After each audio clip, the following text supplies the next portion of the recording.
Sinaad ni Victoria kay William na unti-unti nang lumiliit at sumisikip ang mundo ni Sky na tamang-tama paggaling ni William ay tuluyan nang masisira ang buhay ng dalaga. Giniit naman ni William na papatayin niya si Sky na agad namang pumayag si Victoria, lalo't yun ang napagkasunduan nila na siya mismo ang tatapos kay Sky. Sabay giniit niyang tapos na ang kanilang ibang plano at excited na siyang makita na totally recovered na si William.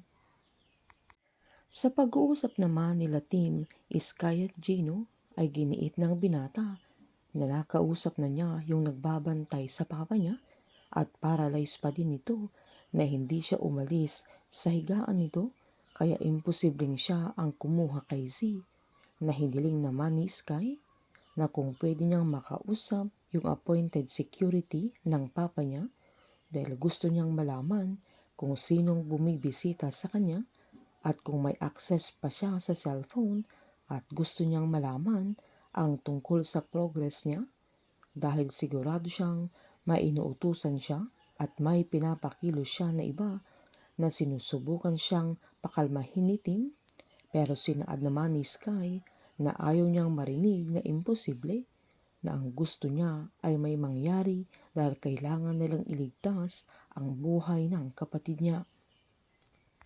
Habang binisita si Archie ng abogado niya upang ipaalam na mas inagahan na ang paglaya niya dahil maganda ang ugaling pinapakita niya sa loob. Sobra namang nasiyahan at mangiyak-ngiyak si Archie, lalo't excited na siyang lumaya mula nang marinig niya yung tinig ni Riley sa cellphone na ito ang nagbigay sa kanya ng pag-asa at itama ang dapat niyang itama.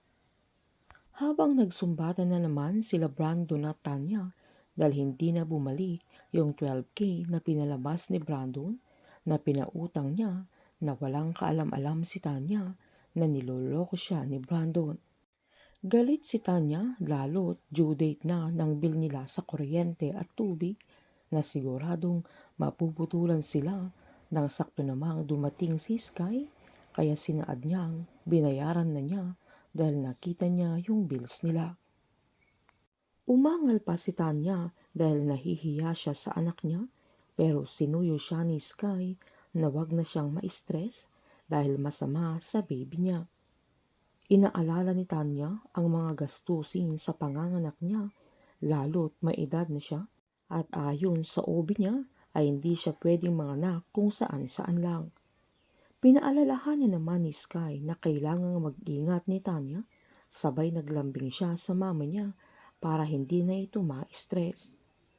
Habang hindi naman magpapaawat si Sky sa paghahanap niya kay Z, na kahit mag-isa ito at hindi niya pinakinggan ang bilin ni Gino at Tim na dito niya matutuntun ang hideout ng mga kidnappers. Habang sa pagbabalik ni Archie sa Pilipinas ay nag-uumpisa na din ang love story nila Doc Kevin at Roxy na kaya pa kayang hadlangan ni Archie at ipaglalaban kaya niya ang pagmamahalan nila dati ni Roxy. Makakatulong kaya ang pagbabalik ni Archie sa paghahanap kay Z at magiging kakampi kaya ni Sky ang kapatid niya o magiging pabigat na naman sa kanya? Painit ng painit ang mga tagpo, sabay-sabay po nating subaybayan ang advance episode ng High Street dito po sa aking channel. Patuloy lamang po manood at mag-subscribe para ma-update po kayo sa mga susunod na episode. Marami pong salamat.